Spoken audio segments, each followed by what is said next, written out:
All right, I want you to just, for a second, close your eyes. Picture this. It's October 2013. We're in Kavoy, Iran. Now, this isn't exactly a tourist hotspot. It's dusty. It's tense. And we are sitting in this little cafe that looks like it hasn't been updated since, I don't know, the 70s. Yeah, you can almost smell it, can't you? Stale coffee, old tobacco. And diesel fumes. Definitely diesel fumes from the street outside. It's just one of those places. The kind of place where everyone is watching everyone else, but nobody is making direct eye contact. Exactly. And at one of these little wobbly tables, there's a man. His name is Salik. He's a Turkish spy, a real veteran. He's been in what they call the Great Game for 26 years. He looks the part, you know? Yeah. Thick mustache, clothes that look like they've seen a lot of sun. Blends right in. He should. But he's doing something that to me sounds absolutely, completely insane for a man who is supposed to be invisible. He is smoking a cigarette. Okay. But it's not just any cigarette. It's bright pink. And it's strawberry flavored. Oh, wow. Yeah, that definitely sticks out a bit. A bit? It sticks out like a sore thumb. If I'm a counterintelligence agent scanning that room, the guy with the ridiculous pink cigarette is the absolute first person I'm grabbing. It's like he's wearing a giant neon sign that says, "Hey, I am not from around here." See, but that's precisely why it works. It's a fascinating piece of counterintuitive tradecraft. You have to put yourself in the mind of the observer, of the security officer in that cafe. Okay, walk me through it. You're in Iran. You're looking for threats. What does a threat look like? Someone nervous, right. Yeah. Someone who is trying way too hard to blend in, maybe checking the exits a little too often. Right, the classic guy in a trench coat reading a newspaper upside down. The cliche. Precisely. But when you see a man, a rugged-looking local, openly smoking a pink strawberry-scented cigarette, your brain doesn't file him under threat. No, it files him under clown. Or eccentric, or just, an idiot. The logic is that no self-respecting, highly trained spy would ever draw that kind of attention to themselves. It's a psychological blind spot. So by being conspicuously weird, he's actually hiding in plain sight. That is a hell of a gamble, though. I mean, you're betting your life on the enemy's assumption that you wouldn't be that stupid. High-level tradecraft often is a gamble. But Slick isn't just there to enjoy the strawberry aroma. He's waiting for a package that is going to kick off this entire unbelievable chain of events we're diving into today. Okay, so let's set the stage for what we're looking at here. This is our Changing of the Guard deep dive. We are looking at a really pivotal moment in the history of Net Force, which, for anyone who doesn't know, is the premier cybersecurity agency. And pivotal is, well, it's putting it mildly. What we're looking at here is a perfect storm. You have this massive transition of power happening.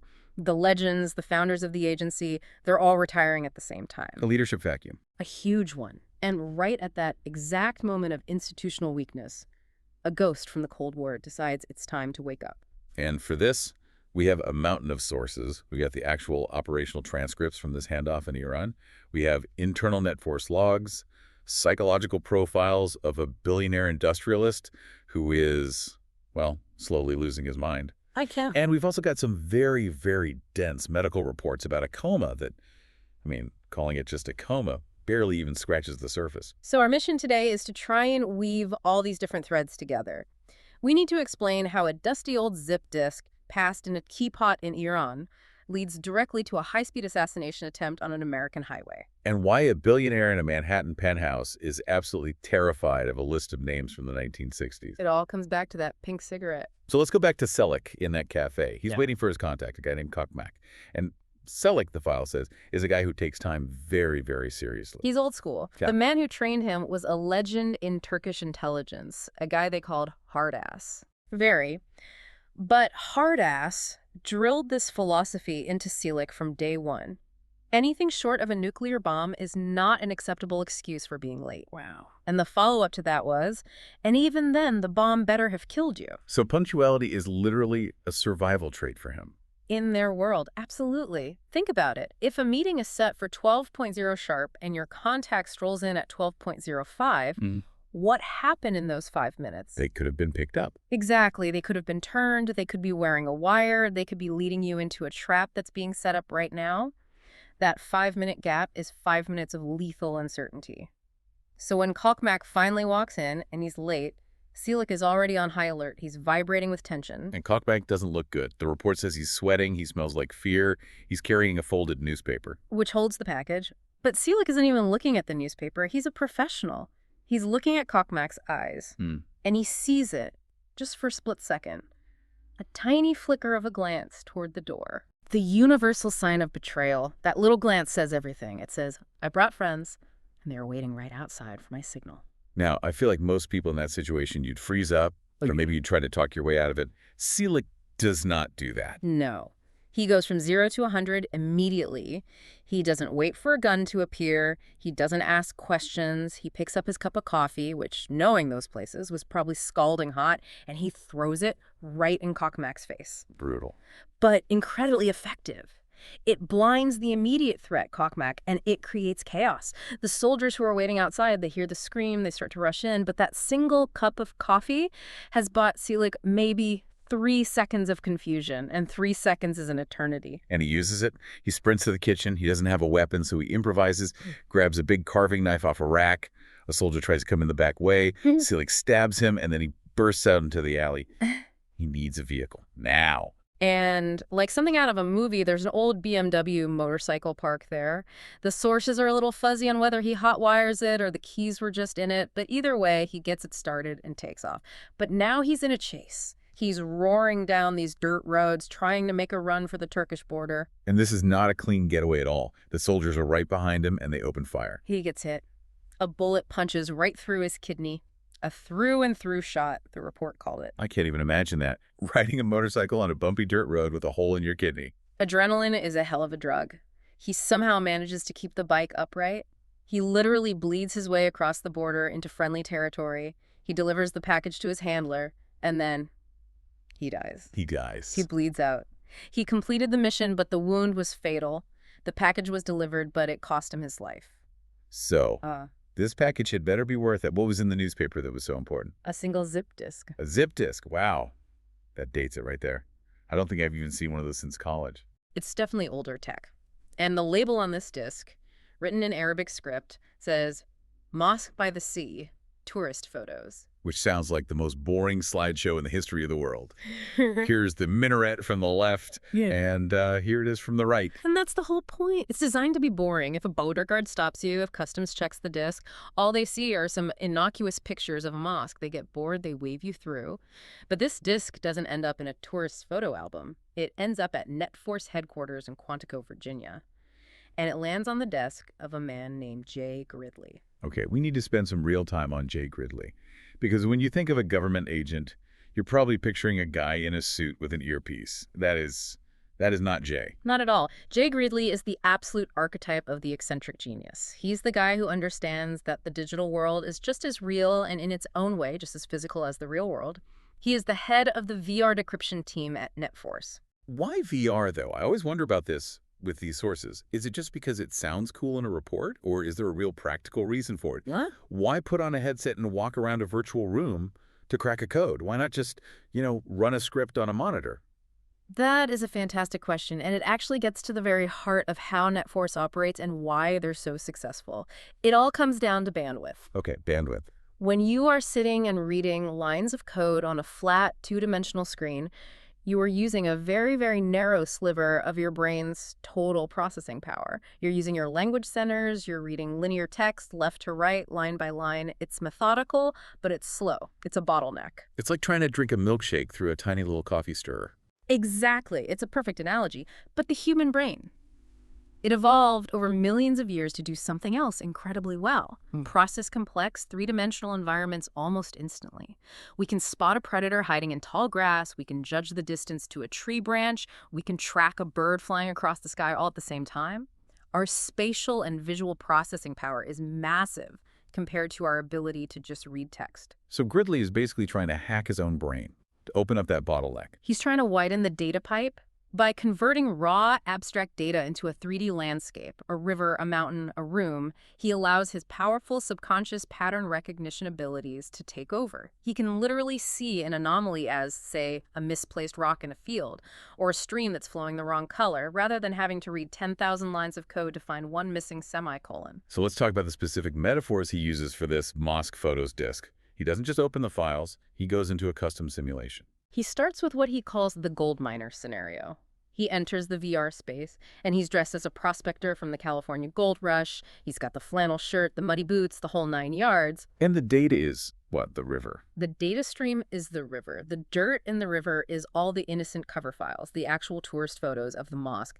He uses a virtual sluice box to sift through all that digital riverbed, looking for gold nuggets, which would be the encrypted, hidden files. And does he find anything? No, nothing. He finds a lot of dirt. The sluice box comes up completely empty every time. The simulation is telling him that, digitally speaking, there are no hidden files, no attachments, nothing piggybacking on these images. So he tries another approach, a different metaphor. Right. He switches to his kitchen scenario. Now he's in a baker's kitchen. He puts all the data into a big flour sifter, trying to separate the fine flour from any hidden chaff. Again, same result, nothing. The computer is essentially telling him, Jay, these are just photos of a mosque. Go home. You're wasting your time. But he doesn't go home. And this is why he's the best at what he does. He stops looking at the data, and he starts looking at the object. This is the real Sherlock Holmes moment in the investigation. He pulls out of the VR simulation, takes off the headset, and just looks at the physical zip disk sitting there on his desk. Specifically, he looks at the label. The little paper sticker on it that says mosque photos. Right. And it has a picture on it. It's a very grainy, low-resolution dot matrix printout of a lion. Now, to the naked eye, it's just, cheap clip art. But Gridley is a professional paranoid. He scans that little paper label into his system at a super high resolution.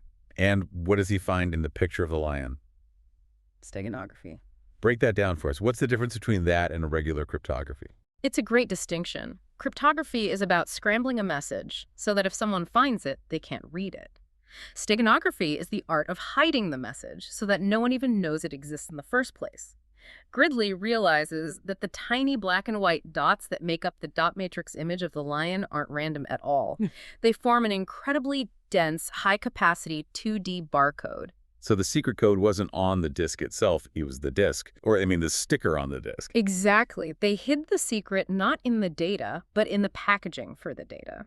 It's brilliant.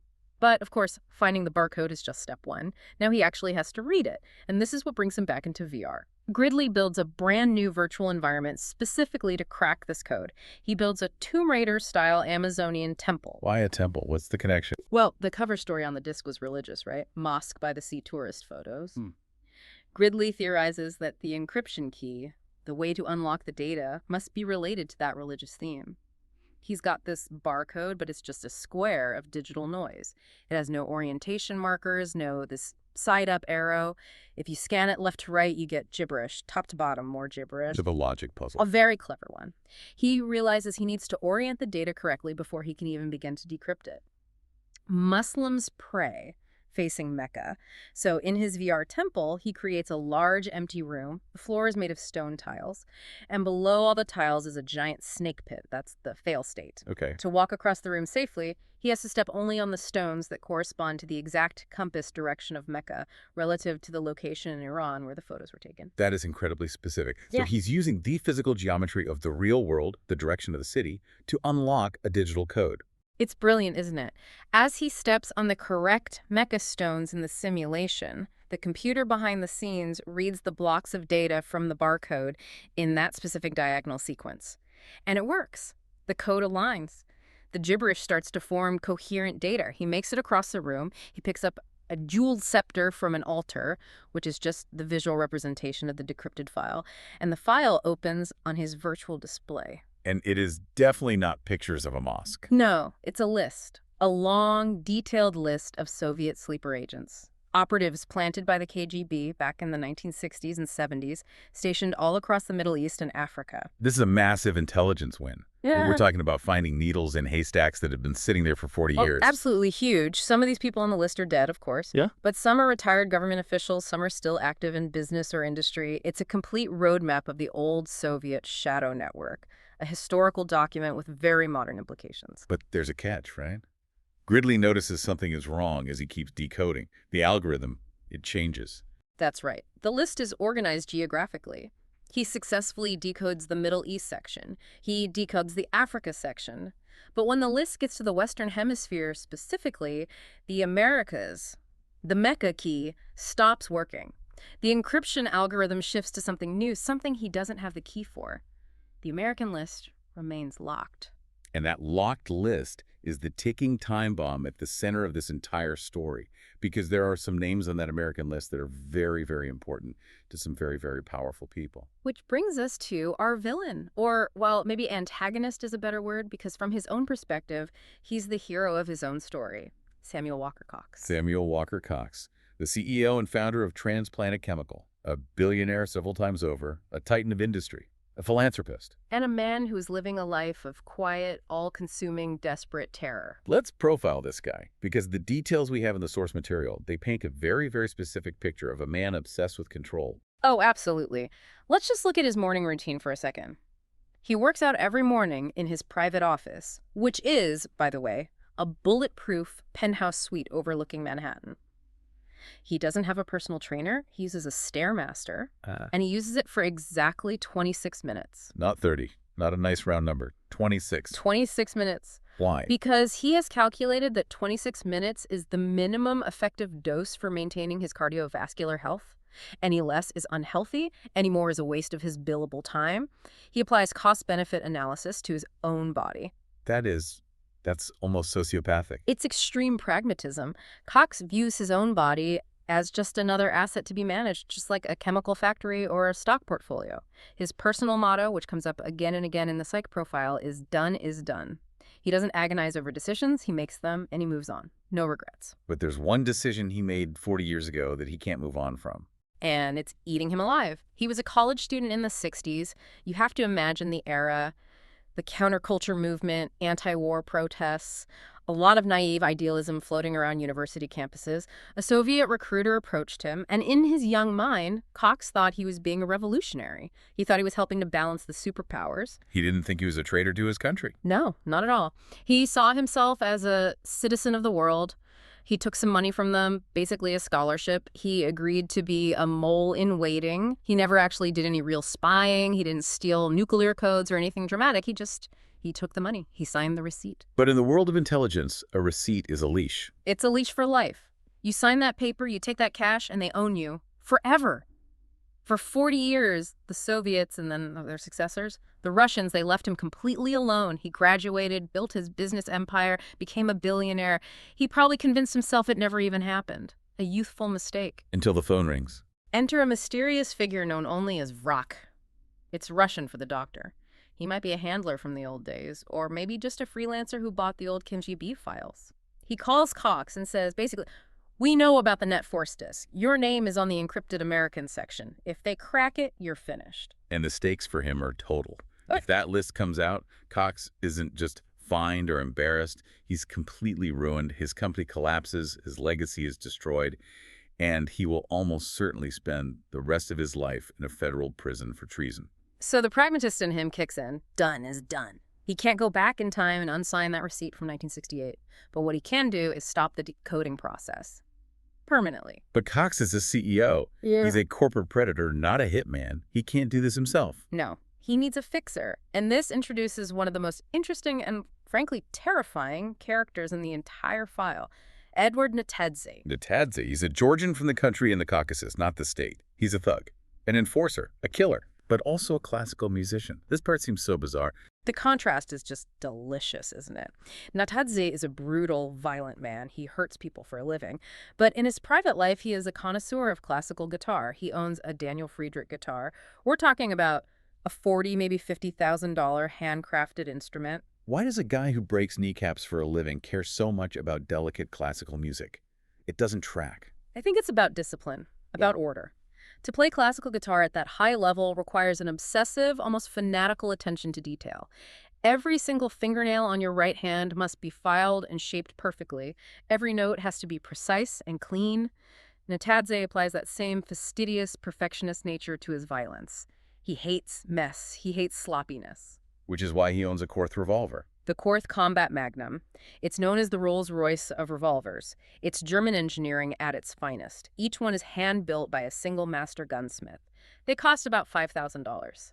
For him, it's not just a gun, it's a piece of mechanical art that performs its function perfectly. So you have a billionaire with obsessive-compulsive tendencies, hiring a hitman who is a perfectionist with a taste for fine art, all to stop a VR genius from playing a video game. It's quite the cast of characters. And Atadzi, being the professional he is, looks at the problem very logically. He realizes he can't hack Net Force. Their digital firewalls are the best in the world. He can't storm their building in Quantico. It's a fortress. So he targets the bus factor. The what? The bus factor. It's a term they use in software engineering. Yeah. How many people on your team have to get hit by a bus before the entire project fails? Ah, I see. Right. And for Net Force, on this particular decryption project, the bus factor is exactly 1. Jay Gridley. Only Jay Gridley understands the mecha algorithm he discovered. Only Gridley knows the architecture of the VR environment he built. If you remove Jay Gridley from the equation, the decoding stops cold. So the Tadzi's plan isn't to steal the data. It's to steal the man. He plans a kidnapping. It's the most direct route. He decides to snatch Gridley off the road during his daily commute. He's a professional, so he does his surveillance first. He puts a simple magnetic bug on the bumper of Gridley's car. It's low-tech, but it's effective. He learns his route, his schedule. He plans a simple fender-bender abduction on the highway. Okay, so while this plot against Gridley is tightening, let's look at what's happening back inside Net Force. Because the agency itself is completely falling apart, or at least it's being totally rebuilt from the ground up. This is the changing of the guard, and it's such a critical theme in these files. Institutions are only as strong as their institutional memory, and Net Force is about to lose all of its memory all at once. Alex Michaels, the commander, the guy who built the agency, is retiring. His wife, Tony Fiorella, who is one of their top field operatives, is also retiring. And their reasoning is just so human. It's not about burnout or politics. It's fear for their family. They have a young child. And after a previous mission where their home was directly targeted, they just looked at each other and said, you know what? No job is worth our kid's life. It really grounds the story, doesn't it? These aren't just action files in a thriller. They're parents making a tough choice. It's a choice that leaves a massive hole at the top. And to make matters worse, General John Howard, the military liaison, the rock of the agency, is also leaving for a lucrative job in the private sector. So you have a complete decapitation of the entire senior leadership team happening in the same week. And who steps in to fill that void? A man named Thomas Thorne.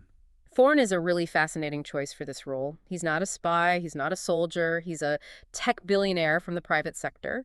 He made his fortune inventing some revolutionary new software. So he's a suit. He's a suit who desperately wants to be a warrior. His hobby is fencing, literally with swords. He collects antique weapons. But he walks to Net Force headquarters and he just smells like the new guy. He has this massive crippling case of imposter syndrome. He feels like he doesn't belong there. Like he hasn't earned it. Exactly. There's this one scene in the logs where he's talking to Marissa Lowe, who's the CIA liaison to Net Force. And Thorne makes this offhand, kind of arrogant comment about how hard it is to be cursed with intelligence. He's basically complaining about the burden of being so smart. Which is a very tech bro thing to say. It really is. And Marissa, who deals with life and death situations every single day, just shuts him down completely. She tells him the story about a friend of hers she calls Barry. Barry, the game designer. Right. Barry had it all. The Ferraris, the trophy wife, millions in the bank. And he spent all his time whining about how stressful his life was. Then, one day, Barry gets diagnosed with a degenerative lung disease, and he loses everything. His health, his money, his wife leaves him. He ends up living in his parents' basement, literally dying by inches. So what's the lesson in that story for Thorne? The lesson is, shut up. Don't you dare complain about the burden of your privilege until you have faced a single moment of actual real hardship. It's a brutal reality check. And Thorne realizes in that moment that he has to earn his stripes. He can't just buy them. And he's got some help. The new military liaison who replaces General Howard is Colonel Abraham Kent. Kent is the perfect yin to Thorne's yang. Thorne is fluid, intellectual, a bit insecure. Kent is a block of granite, a career Marine from the ground up. The quintessential jarhead. And why did General Howard pick him for this job? Because of his absolute, unshakable integrity. There's this backstory about Kent from when he was an instructor at officer candidate school. He had this one trainee in his platoon named Brown, and Brown was the son of a very powerful, very influential senator. A classic golden boy who thinks the rules don't apply to him. Exactly. He was rich, athletic, a karate expert, but Brown had a terrible attitude. He felt he was above the rules. One day, Kent calls him out on it, and Brown actually attacks him, physically attacks a Marine Corps drill instructor. That is a very bad career move. Kent lays him out flat with one punch. But here's the important part. The entire command structure wanted to sweep it under the rug. You know, He's a senator's son, just let it slide, don't make waves. Ket refused. He pushed for a full court-martial and a discharge. He knew it would cost him his promotion to general. He knew it would effectively stall his career. But he would not pass a man who lacked the discipline and character to be an officer. So Howard wants that kind of rigid spine in Net Force. Precisely. He wants a man who will say no to power no matter the cost. And Kent immediately proves his worth by modernizing their field equipment. He authorizes the purchase of these things called stealth tactical RVs. I love these things. They look exactly like Winnebago's, right? They look like something a retired couple from Ohio would drive to the Grand Canyon. But inside, they're packed with radar shielding plates, satellite uplinks, mobile command centers. It's brilliant urban camouflage. You can park a fully equipped tactical command post in a suburban driveway, and the neighbors will just think, oh, look, the Johnsons have visitors. So we have the new team in place. Thorne, the insecure genius. Kent, the stubborn Marine. And all the while, you have Jay Gridley, the unsuspecting target, driving to work every day. And this is where all the threads finally collide. Natadze makes his move. It all happens on the highway. Gridley's just driving home from work, probably listening to the radio. Natadze's tailing him, waiting for the right moment. Natadze's plan is simple. Cut him off, cause a minor accident, force him to stop, then get out, grab him, and disappear.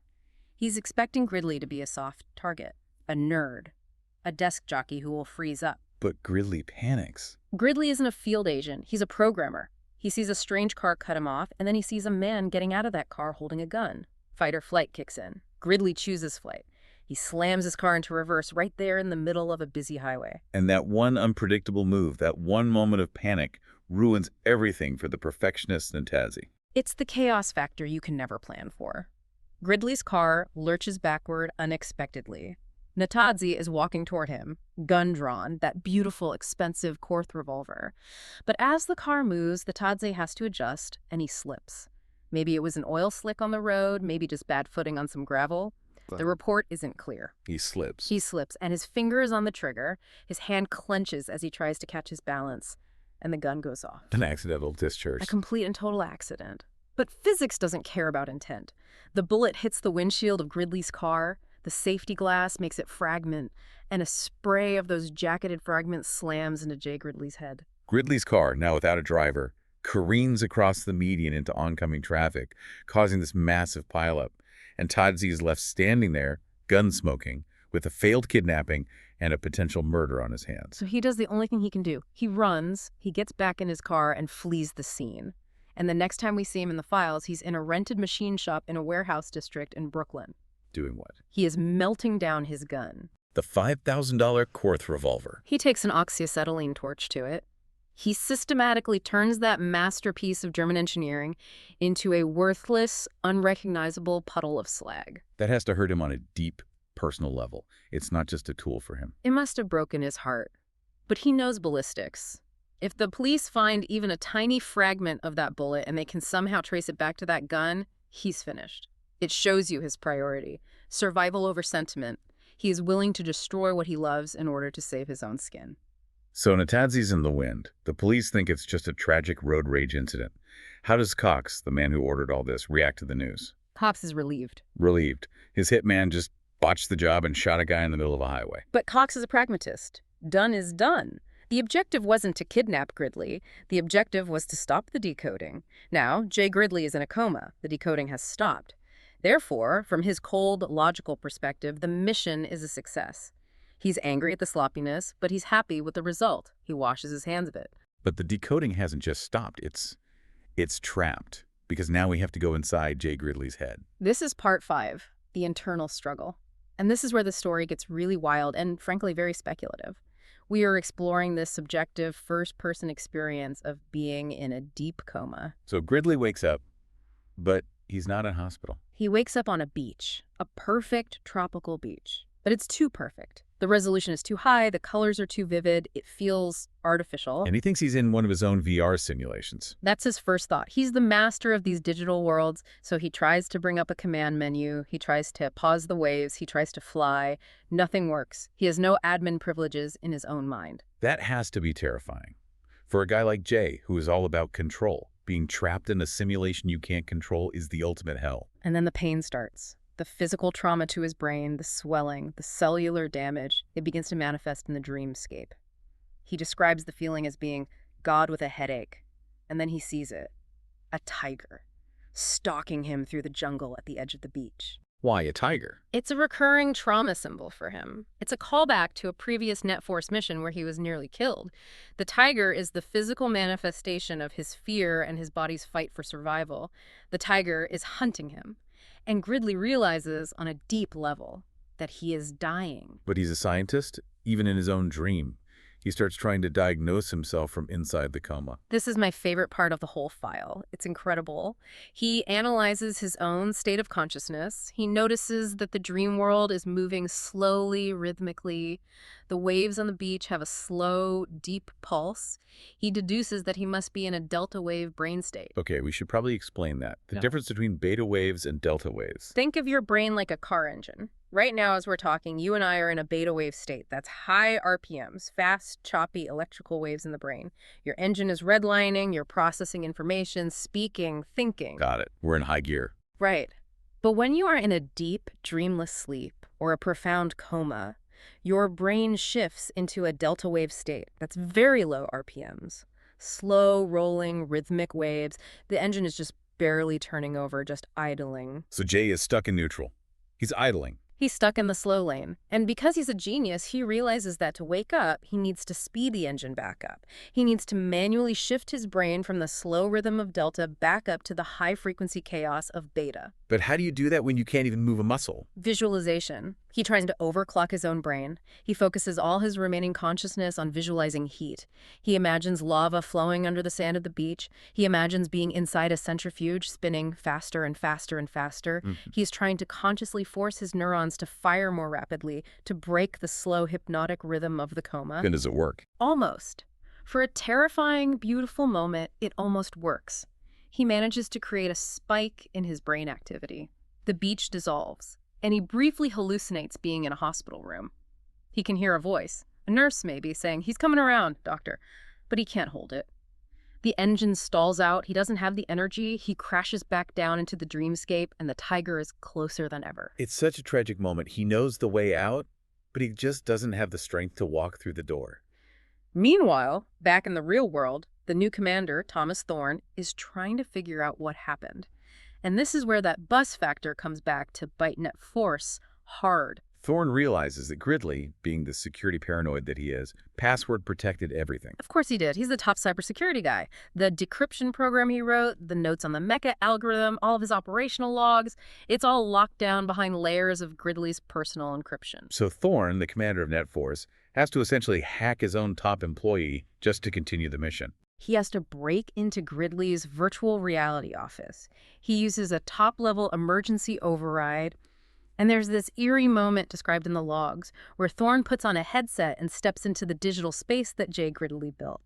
He's walking through the virtual woods of the interface, knowing that the creator of this digital world is lying in a hospital bed, trapped in a much more dangerous kind of woods in his own mind. It's a very haunting parallel. It really is, and it forces Thorne to step up. He can't just be the manager anymore. He can't just delegate. He has to become the coder. He has to try and understand Jay Gridley's mind in order to save the mission. And just as he's dealing with that, he gets a call from the FBI. Because they found the bug. The magnetic bug on the car's bumper. This is the absolute turning point for the official investigation. Up until this moment, everyone, the police, the media, they all thought this was just a horrible case of road rage, a random, senseless tragedy. Because you don't put a sophisticated tracking device on the car of a guy you're just randomly angry at in traffic. Exactly. General Howard, who is still consulting, and Thorne look at that bug and they realize, this was a targeted hit. This wasn't random. Someone wanted Jay Gridley taken out of the picture. And if they wanted Gridley, it means they wanted to stop his work on the Iranian disk. And all the pieces just fall into place. They realize the enemy is still out there, and they realize that the still encrypted American list must be the target. The stakes just went from high to astronomical. Let's just zoom out for a second and take stock of where we are. We have a billionaire, Cox, who thinks he's safe and the problem is solved. We have a hitman, Natanzi, who is meticulously covering his tracks. We have a hacker, Gridley, literally fighting a tiger in his own subconscious. We have a new, untested leader, Thorn, who's trying to learn how to be a spy while he's already under fire. It's a complete mess. Net Force is at its absolute weakest, most vulnerable point in its history. I want to talk about Thorn's headspace here for a second, because there is this weird little subplot in the logs about an internet troll. Yeah, this guy Rapier. Thorn goes home, he's stressed out of his mind, and he gets into this pointless flame war on an online fencing forum with a troll named Rapier. Ugh. Why? It seems so petty. It's all about control. Thorn feels completely helpless at the hospital watching Gridley. He feels helpless at the office locked out of the files. Yeah. But on the internet, he's a god. He can track a guy down. He uses some of his old private sector tools and traces Rapier's IP address to a cyber cafe in Oak Brook, Illinois. And he actually considers, like, nuking the guy from orbit, right? He thinks about it. For a second, he fantasizes about it. He has the full power of the NSA at his fingertips. He could ruin this troll's life with a few keystrokes, but he holds back. He doesn't do it. It's a test for him. It is. It's the classic Spider-Man rule. With great power comes great responsibility. Thorn realizes that he can't use the immense power of Net Force to settle his own petty scores. And in that moment of restraint, he proves, at least to himself, that he has the ethical backbone for the job, even if he still feels like an imposter. So as we start to wrap up this deep dive, where does this leave us? Where do the files end? We are left on a massive cliffhanger. The American list is still encrypted. The names of the traitors, including Samuel Walker Cox, are safe for now. And the changing of the guard is far messier and more dangerous than anyone anticipated. It's a stark reminder of how fragile these massive institutions really are. We think of something like national security as this giant, infallible machine, but it's not. It's just people. It's Alex Michaels wanting to go home and protect his kid. It's Jay Gridley forgetting to write down a password. It's Thomas Thorn feeling insecure and getting into fights on the internet. And it's a billionaire on a Stairmaster, pedaling for 26 minutes a day, trying to outrun a decision he made 40 years ago. That's the really scary part of this whole thing. The villain isn't some mustache-twirling mastermind bent on world domination. He's a guy in a suit who just wants to balance his personal ledger. And he's willing to have people killed just to maintain his status quo. And the hero of the story is a guy in a coma trying to rev the engine of his own brain. And we are left just watching the monitors in his hospital room, waiting for a spike in the beta waves on the EEG, waiting to see if Jay Gridley can overclock his own mind and wake up before that tiger finally gets him. Or before Natadze, the professional who hates loose ends, decides to come back to the hospital to finish the job properly. That too. Because a loose end, like a man in a coma who might wake up, a professional like Edward Natadze won't leave that dangling out there forever. It's a terrifying thought, really, that in the end, the most sophisticated digital security in the world can be defeated by simple, brute physical violence. The bullet beats the firewall. Every single time. Well, on that cheerful note, thank you for guiding us through this incredibly complex set of files. It's always a pleasure to connect the dots. Until next time, I suppose the lesson is to keep your firewalls up, maybe check your car's bumper for any unexpected magnets, and probably lay off the pink strawberry-flavored cigarettes. That is very sound advice. Stay curious. We'll see you in the next deep dive.